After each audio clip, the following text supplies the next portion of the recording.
All right, well, you heard a little bit of what he had to say, but we wanted to expand the conversation with the former chief prosecutor at Guantanamo Bay. Air Force Colonel Morris Davis resigned from his position back in 2007 in protest of what he called political interference in the military commissions of Guantanamo prisoners. He was at this morning's protest here in D.C., one of the numerous actions across the globe, and joins us here in the studio. Morris Davis, thank you so much for taking the time to speak with us. Happy to do it. Guantanamo Bay once symbolized the American war on terror. In your point of view, what does this prison symbolize today? What does it say about this country? I think what it symbolizes now after a decade, exactly a decade today, is that we turned our back on the law. You know, for 200 years in America, that's what made us exceptional and unique, was we stood on the law. And then after 9/11, people were scared, and there were politicians that took advantage of that fear and picked Guantanamo because they thought it was outside the reach of the law. So for a decade, it's become a symbol of turning our back on our strength, which is the law. And, you know, it's one thing to talk about the political climate that took place right after the terrorist attacks, but we've essentially changed since, right? I mean, the country, we haven't seen another attack on our soil. Things have changed. Why do you think there isn't more of a sort of public outcry or reaction to the fact that this prison remains?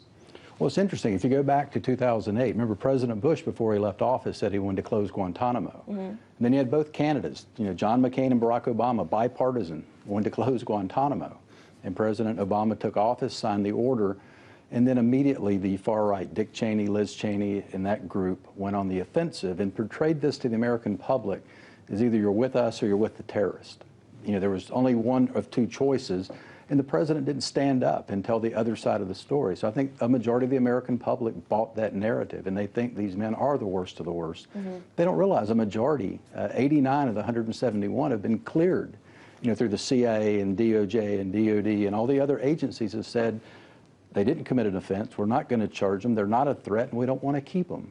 But Congress has now locked them in at Guantanamo solely because of their citizenship. Right. And that's just not American values. You know, it's, while unfortunate, kind of understandable that people wouldn't really pay attention to something that doesn't seem to affect their everyday lives. I'm talking about U.S. citizens. But it also seems like the law has been expanded and shifted in a way that could theoretically put American citizens at risk of suffering similar fate to Guantanamo. I mean, is that just a totally crazy idea, or is that something we could see down the line? I think you're exactly right.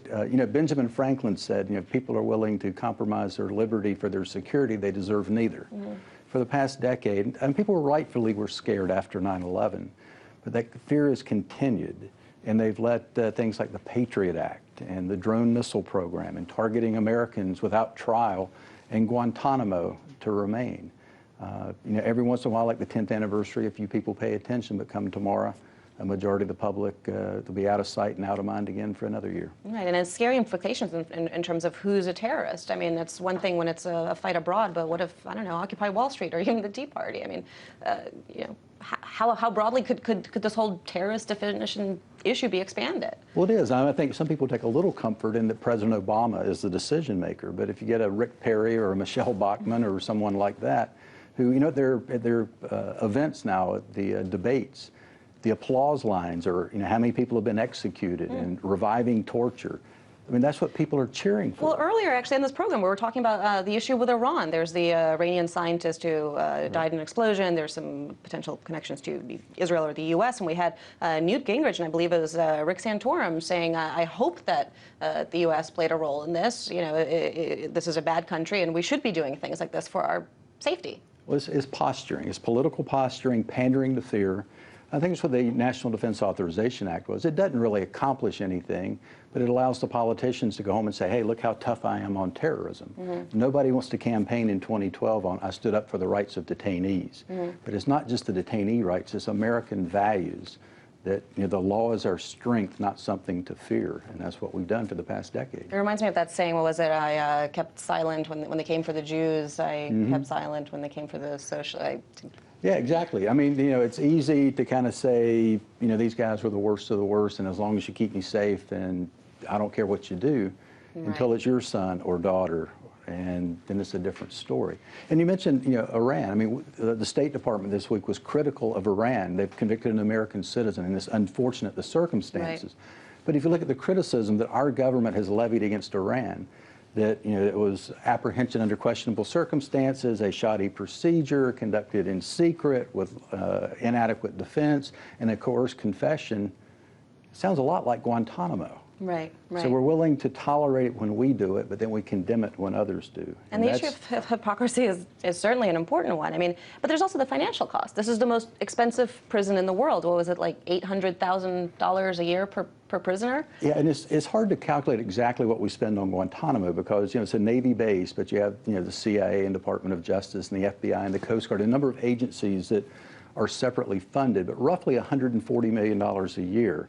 There are 171 detainees. Now, 89 of those have been cleared for release, so there are really 82 people that we want to keep locked up. And if you do the math on that, we're spending about $1.75 million per person to keep them locked up. We're in a federal prison here in the U.S. The cost is about $30,000 per person. And at the rate we're going, I mean, do you think we'll ever see it shut? I don't know. I mean, I hate to give up hope. Churchill said, never, never, never quit. So I'm going to keep fighting the fight. And like Congressman Rand mentioned in your lead-in piece, I mean, I was at the talk yesterday that he gave, and I was encouraged that there are some sane members of Congress that are willing to stand up and try to do the right thing. Now, before we wrap up the interview, I wanted to bring in the issue of we talked a little bit about symbolism of what Guantanamo represents. And it's a black mark, of course, on our reputation abroad, not just in terms of implications for the rule of law here at home. There's another unfortunate video that I want to briefly pull up. I don't know if we have that on the screen, that came out today. It purports to show U.S. soldiers, I think we're seeing it right now, apparently possibly urinating on dead bodies. The Marine Corps is supposedly investigating the issue. What's your reaction to this? Yeah, I haven't actually seen it. I saw online that it was mentioned, and I mean, it's unfortunate. I mean, hopefully it will be investigated, and if it is what it appears to be, people will be held accountable. My concern is, it's like now we've got the trial going on out in Washington State, the last guy from the Haditha massacre. Right. Accountability seems to be imposed at the bottom, but never at the top. So people that allowed this atmosphere to be created, where anything goes, and the Geneva Conventions are quaint, ought to be held accountable too, and not just the folks at the bottom of the totem pole. And, unfortunately, at the end of the day, even if something like this is investigated, symbols matter, just like Guantanamo is a symbol, Abu Ghraib was a symbol, this is a symbol, and we can only hope that more people will start paying attention to issues like this with work like what you do. Thank you so much for your time. I really do appreciate it. My pleasure. That was former Guantanamo official, Colonel Morris Davis.